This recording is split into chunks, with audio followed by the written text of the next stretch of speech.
আপনি দেখবেন রোজার দিনে মানুষ কিন্তু রোজা রাখে, খাবার খায় না, হ্যাঁ, কিন্তু সে কিন্তু ব্যাংকে যাইতেছে, সুদের টাকা তুলে মার্কেট করতেছে। মানে কতটা নর্মালাইজ হয়ে গেছে আপনি চিন্তা করেন। হ্যাঁ, অথচ এটা কিন্তু কবিরা গুনাহ, সুদ খাওয়া অনেক বড় গুনাহ। হ্যাঁ, আপনি একদিন রোজা না রাখলে যারা আপনার ক্ষতি হবে ইসলামের দৃষ্টিকোণ থেকে, সুদ খেলে তার চেয়ে অনেক অনেক অনেক অনেক বেশি। হ্যাঁ, কিন্তু সে কী করতেছে, রোজা রেখে ব্যাংকে যাইতেছে, ব্যাংকে গিয়ে সুদের টাকা নিয়ে সে হলো ঈদের কেনাকাটা করতেছে। কতটা নর্মাল হয়ে গেছে। হ্যাঁ, আপনি এটা মানুষের ভিতরে দেখবেন যে আপনি রোজার দিনে আপনি কিছু প্রকাশ্যে খাইলেন, আপনাকে এসে খুব মানা করবে বা আপনার অ্যাগ্রেসিভ হয়ে যাবে, বাট সে কিন্তু ব্যাংকটা দেখে অ্যাগ্রেসিভ হইতেছে না। যেমন চায়ের দোকানে পর্দা টাঙানো থাকলে আমরা খুব রাগ হই, মানে পর্দা তখনই টাঙিয়েছে যে রোজা রাখেনি এমন মানুষের খানাপিনা সহজ করার জন্য। হ্যাঁ, সহজ করার জন্য। কিন্তু আপনি ব্যাংক দেখে কিন্তু অ্যাগ্রেসিভ হইতেছেন না, মানে আপনি কই চলে গেছেন। হ্যাঁ, যে আপনার বেসিক জায়গাটা নষ্ট হয়ে গেছে। মানে এইটা কিন্তু খুবই ইসলামের দৃষ্টিকোণ থেকে সুদের ব্যাপারে অনেকবার নিষেধ করা হয়েছে, অনেকবার। তো এগুলা হচ্ছে বেসিক জায়গা, কারণ ইকোনমিকের জায়গা তো, ইকোনমিক্সের জায়গা তো এইগুলা আল্লাহ তার নবীজি, হ্যাঁ, যারা যারা আসছেন খলিফা অনেক বুঝে শুনেই মানা করছেন আমাদের সুদের ব্যাপারটা। হ্যাঁ, তো এইটা আসলে এত নর্মালাইজ হয়ে গেছে আমাদের দেশে। হ্যাঁ, এইটা আসলে বিপজ্জনক আমাদের জন্য। আমরা মনে করতেছি আমার নামাজ পড়তেছি, রোজা রাখতেছি, এগুলো করলেই ঠিক আছে। হ্যাঁ, আমরা হচ্ছে চাকরি করে টাকাটা ব্যাংকে রাখছি যে পরে খুব সুখে জীবনযাপন করব, রিটায়ার্ডে গিয়ে সুখে থাকবো, অসুখ হলে যেন চিকিৎসা করতে পারি। তো শরিয়া আসলে এটা থেকে আপনাকে রিলিজ দিতে পারে। হ্যাঁ, কারণ ইসলামী ব্যবস্থা আপনাকে ওই জায়গা থেকে রিলিজ দিবে।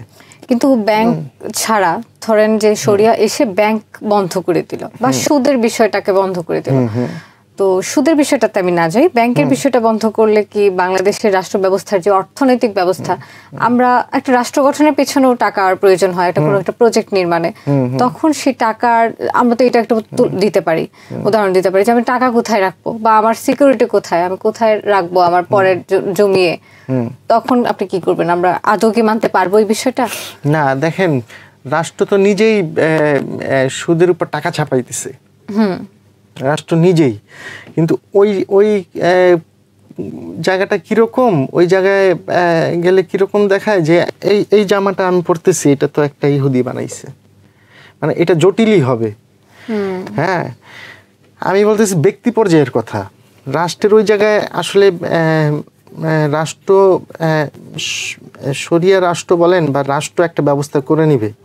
হ্যাঁ, ওইভাবে সে পুরাটা তার কাঠামো বিন্যাস ওইভাবেই সে সাজাবে, পরিস্থিতিতেই রাষ্ট্র নিজেরটা নিজেই নতুন ভাবে সাজাবে। তো যে সাধারণ নাগরিকের যেন সুদ না নিতে হয়। হ্যাঁ, ধরেন ইউরোপে ওরা বলতেছে ওদের লাইফকে কি যে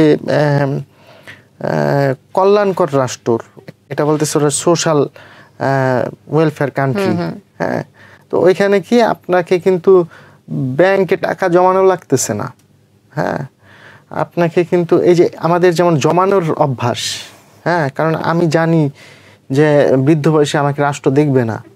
হ্যাঁ, আর ওদেরটা দেখেন রাষ্ট্রই দেখতেছে। হ্যাঁ, যে না, তোমার ব্যাংকে টাকা জমানো লাগবে না, আমি তোমাকে দেখব। হ্যাঁ, তো শরিয়া তো ওইভাবে ফলো করবে না, শরিয়ার আলাদা ব্যবস্থা আছে। এমন একটা ব্যবস্থা আপনাকে দিবে যে আপনি আসলে সুদ নেওয়ার প্রয়োজন পড়বে না আপনার। হ্যাঁ, আপনাকে তো অল্টারনেটিভলি বলেই দিছে যে তুমি তোমার 40টা বাড়ি দেখো, তোমার প্রতিবেশী কি অবস্থা।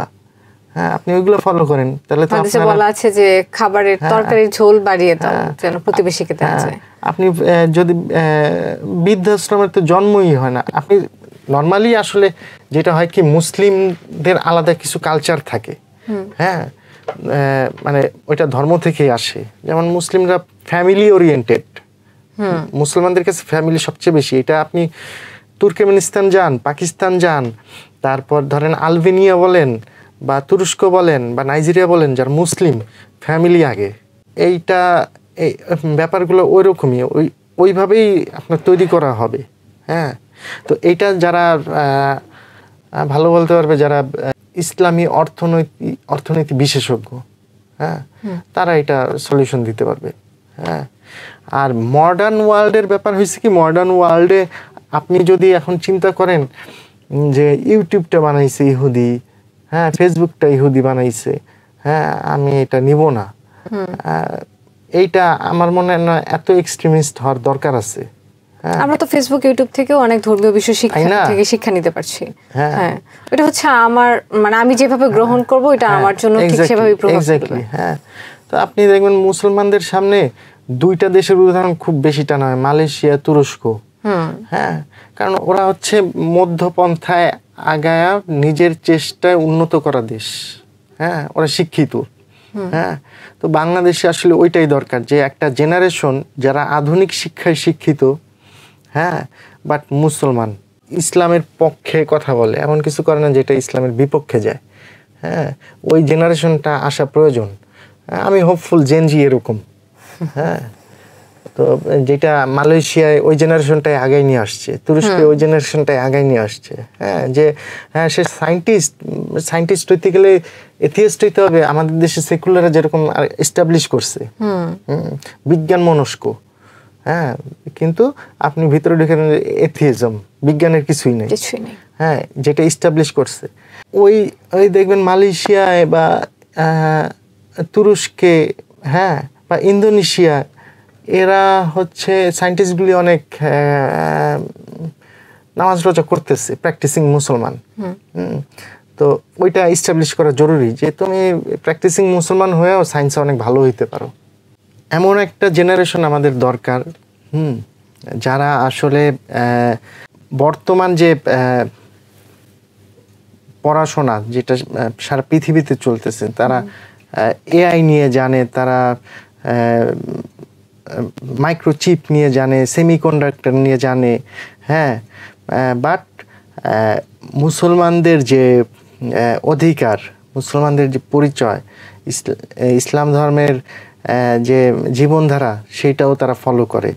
হ্যাঁ, আমাদের ভিতর তো সেকুলাররা এমন একটা ব্যারিয়ার তৈরি করে দিছে যে বিজ্ঞান মনস্ক হলে তাকে এথিয়েস্ট হইতে হবে, তাকে ধর্মের কর্ম করা যাবে না, বিশ্বাস করা যাবে না। ওই জায়গাটা ভাঙতে হবে।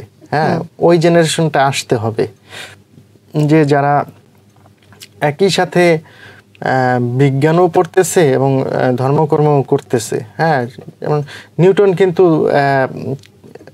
খুবই গোঁড়া ক্যাথলিক ছিল, ধর্মকর্মে খুবই বিশ্বাস করত। হ্যাঁ, তো এইটা আমাদের ভুল বোঝানো হয় যে তুমি বিজ্ঞানী হইলে তোমার ধর্মকর্মে বিশ্বাস করা যাবে না। হ্যাঁ, তো আমি আশাবাদী যে জেনজি এই জায়গাটা বাংলাদেশকে চেঞ্জ করতে হেল্প করবে। হ্যাঁ, যে একটা বড় বিজ্ঞান মনস্ক, হ্যাঁ, জাতি উপহার দিবে আমাদের। আসলে আলটিমেটলি যেটা দরকার, যে বিজ্ঞানে আমরা অনেক পিছানো। হ্যাঁ, বিজ্ঞানে অনেক অনেক অনেক অনেক পিছানো। আমরা আসলে লেবারই দিচ্ছি সারা পৃথিবীকে। হ্যাঁ, সায়েন্টিস্ট দিতে পারতেছি না, ইঞ্জিনিয়ার্স, ডক্টরস দিতে পারতেছি না, আমরা লেবারই সাপ্লাই করতেছি খালি।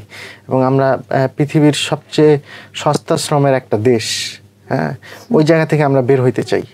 হ্যাঁ, এবং ওই জায়গা থেকে বের না হওয়া পর্যন্ত আসলে আমাদের মুক্তি ঘটবে না। হ্যাঁ, তো শরিয়া হইতে পারে এটার একটা অন্যতম মাধ্যম। যে হ্যাঁ, মানে শরিয়া তো আসলে বিজ্ঞানকে অ্যাভয়েড করে না। হ্যাঁ, একটা সময় মাদ্রাসাতে ল্যাবরেটরি ছিল, আর্ট ছিল, লাইব্রেরি ছিল। হ্যাঁ, মাদ্রাসা কেন্দ্রিক, মসজিদ কেন্দ্রিক সামাজিক ব্যবস্থা ছিল। ওই জায়গাটার থেকে আমরা কত দূরে সরে আসছি। ওই জায়গায় এখন মসজিদ শুধু ওই যে আপনি বললেন যে নামাজ পড়ে শুধু জুম্মার দিনে, ঈদে, কারণ সে ওইটা পায় না। সে মসজিদে যাবে, তার তো আকর্ষণ থাকতে হবে। হ্যাঁ, ওই আকর্ষণটা থাকলে সে এমনিই যাবে। তা আমরা যদি ওই পরিবেশটা দিতে পারি, আমাদের দেশের শান্তি বা ওই ইসলামিক যে কাঠামোটা ওইটা গঠন করা সম্ভব বলতেছে। ধন্যবাদ রাজীব ভাই আপনার মূল্যবান বক্তব্যের জন্য। আজকের আয়োজন আমরা শেষ করতে যাচ্ছি। ধন্যবাদ দর্শক এতক্ষণ সঙ্গে থাকার জন্য। পরবর্তী এপিসোড দেখার আমন্ত্রণ জানিয়ে শেষ করছি এখানেই। আল্লাহ হাফেজ।